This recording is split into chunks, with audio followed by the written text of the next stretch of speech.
Thank you for coming to our annual raising of the rainbow flag here at City Hall. And first and foremost, I would like to introduce to you the members of the Syracuse Gay and Lesbian Chorus who will perform our national anthem.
I would be remiss if I didn't tell you that the chorus is always looking to recruit new members, and come fall you can meet them on, what night of the week is that, guys? Monday nights at Plymouth Congregational Church. Check their webpage for more information. We're here today, familiar faces, new faces. I'd like you to say hello to Dr. Bruce Carter, President of the CNY Committee.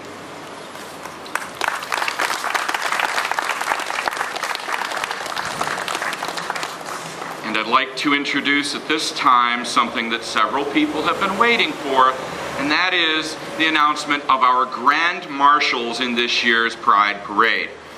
We decided some months ago, the coordinating committee for the parade and festival, that we wanted to, again, to look backwards, because Stonewall is more than 40 years behind us, but of course there's years and years of work still ahead of us.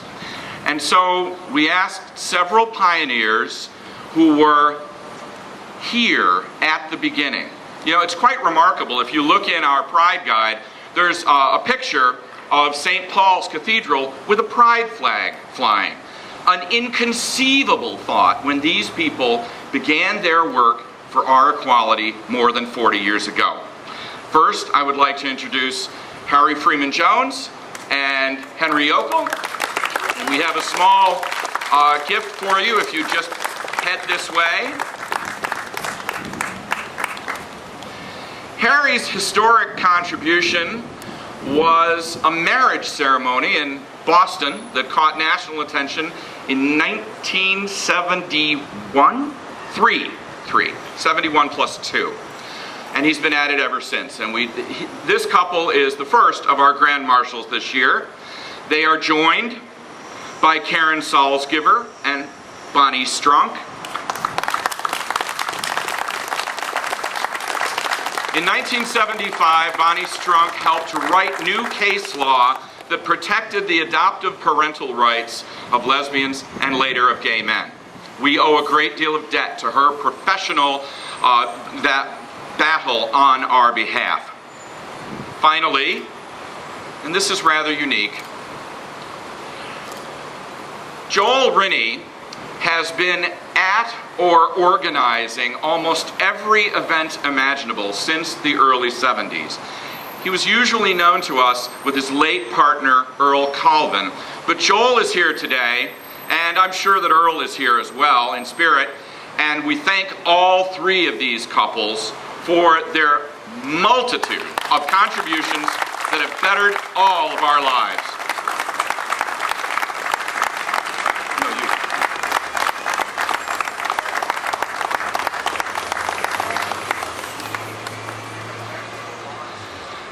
If you didn't receive one of these, you should. because we want to explain an event that's going to happen, but we don't know when. The day the Supreme Court hands down its decision on marriage equality, whether we win or whether some other decision occurs, we will have a rally at the First English Lutheran Church that evening, starting at about 5:30 in the afternoon.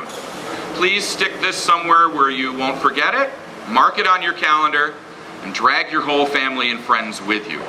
We're either opening a brand new page in the history of freedom in this country, or we are persevering on just as women and African Americans and so many other forgotten Americans have done before.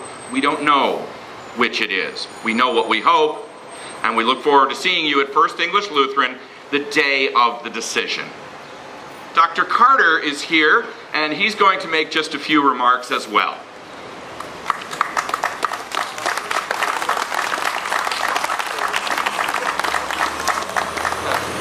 I do want to thank Chris for emceeing this event, and on behalf of CNY Pride, in my last term as president of CNY Pride, I want to thank all of you for being here, and especially thank the mayor for her gracious presence as well. I mentioned in my first year's Pride president 6 years ago that the last time I had chaired the CNY Pride event parade, we had actually, the Gay and Lesbian Conference of Syracuse actually had taken the city to court because they were requiring us to have a $1 million insurance policy that they did not require of any other organization who had a parade or a rally. And I'd like to point out the changes that happened over the years, especially with great leadership here in City Hall. And Mayor Stephanie Miner has also been one of our Grand Marshals in recognition of her efforts. So we do have a full week of Pride events. Today is the opening major public event, although we had a dance Saturday night that was very well attended, which is the first event of Pride Week.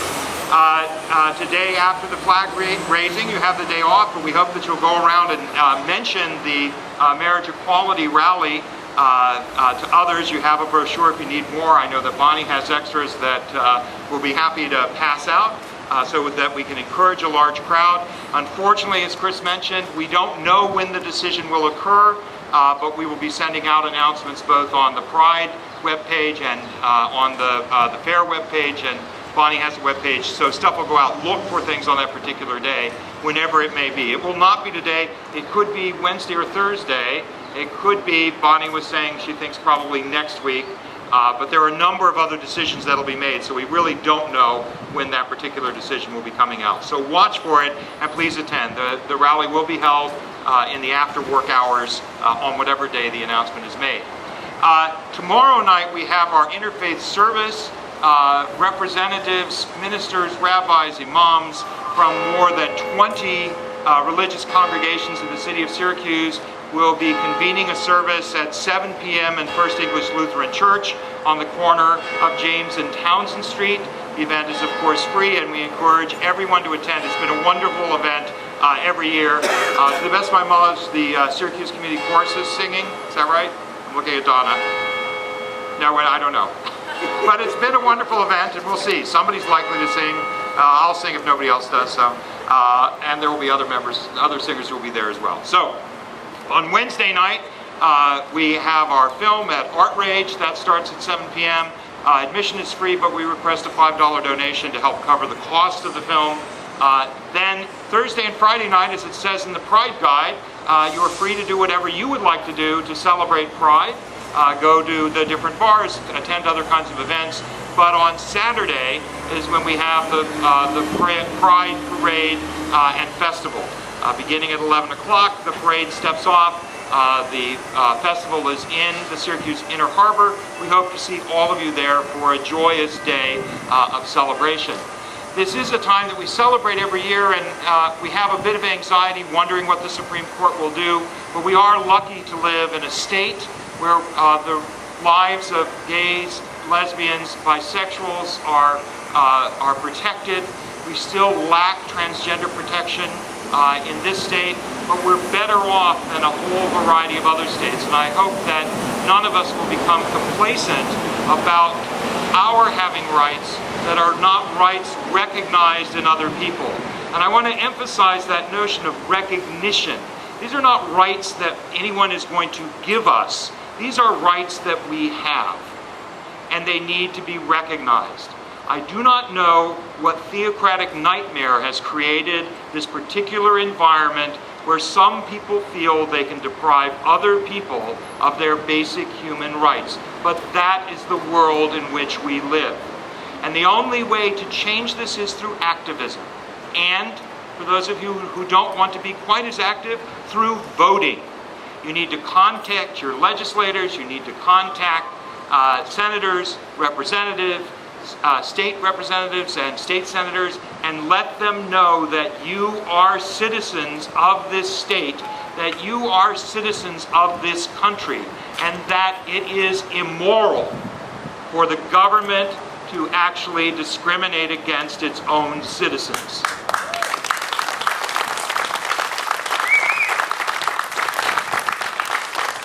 I don't know why, almost 40 years after the decision in Loving versus Virginia, where the Supreme Court said that it was in fact unconstitutional to prohibit folks of different races to marry, I don't know why there's any delay in a decision saying that folks of different sexual orientations can marry as well.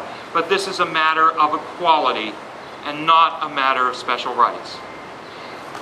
Now, I do want us to be recognized as being special, however. We're going to raise the rainbow flag, and I want to give the mayor a chance to talk a bit and to tell us how special we are. So, Stephanie, and thank you for coming. Thank you very much, Bruce, for your kind words, and words that I think we should all take to heart. It is just, I want to first and most importantly, profoundly welcome you to City Hall for this flag raising. And to say to you that as we talk about issues like marriage equality, you can see the conventional wisdom has said that marriage equality has become mainstream now, and that it is in the mainstream of political dialogue and discussion. But it wasn't always that way. And this was not change that happened over lifetimes. This was change that, politically speaking, happened at light speed. But it happened because of people like you and people who came before us, like Earl, who we so tragically lost this year and miss him every day, but particularly on a day like today. But what we must remember as we gather today and recognize how special we are to live in a community that is as open as Syracuse is, that is as welcoming as Syracuse is and New York State is, and that as we try to form a more perfect democracy and to remember that there are people living in different parts of our country that don't have access to the same rights or the same human dignity, that the only thing that will ensure that they have access to the rights that we all claim is for us to continue to be activists. So as we use this day of celebration, we celebrate that we live in a country that allows us to fight for freedom, to fight to perfect our democracy, and that means to fight for human rights across this great country of ours. And whether that ruling from the Supreme Court, we don't know what it will say, as Chris said, but we know what it should say. And if it doesn't say that, we know that we will be on the front lines demanding that it one day does say that, and we will not give up until there is marriage equality for everyone. So with that, let me say to all of you, enjoy the week, but fight 52 weeks of every year for justice for everyone, so that we can continue to hold true which makes us very special to be Americans and to live in this democracy, to avow ourselves of these rights. So thank you for having me here. Because I would not be here without your activism as well, and as Bruce said, without voting. And thank you for all that you continue to do. And I am going to read a proclamation which will formalize why we're here today. Whereas over 40 years ago in Greenwich Village, the Stonewall Inn was raided, and for the first time on record, the patrons fought back. And so for lesbian, gay, bisexual, and transgender persons, the name Stonewall signifies a personally empowering event in the worldwide struggle for human rights. And whereas the city of Syracuse has been a leader in the journey toward achieving tolerance, respect, and integration, as evidenced by the passage of the city's Fair Practice Law in 1990, followed by the County of Onondaga in 1998, and the State of New York in 2002, we also recognize that this journey is an ongoing process, and that members of our community must strive to protect and expand the rights of all people to fully enfranchise ourselves. And whereas diversity and integration are America's hallmarks, and since our nation's founding, our diversity has been a source of great strength. Our nation has realized its greatest potential when people of disparate origins and circumstances united to achieve a just and egalitarian goal while remaining mindful of and enriched by personal differences. And whereas lesbian, gay, bisexual, and transgender Americans have helped shape every aspect of our society through their many contributions in business, government, the sciences, medicine, technology, education, sports, and the arts. And whereas, on the occasion of the anniversary of Stonewall, we honor the many gifts and accomplishments of the lesbian, gay, bisexual, and transgender community in Syracuse, and as we must strive to eradicate bigotry, discrimination, and injustice toward all groups, we must also celebrate the sublime in ourselves. Now, therefore, I, Stephanie A. Miner, Mayor of the City of Syracuse, do hereby proclaim the 14th day of June through the 20th day of June 2015 to be Lesbian, Gay, Bisexual, and Transgender Pride Week in the City of Syracuse. It falls to us to also announce that our protester has lost his perfect attendance award. He's not here today. And without further ado, Our rainbow flag.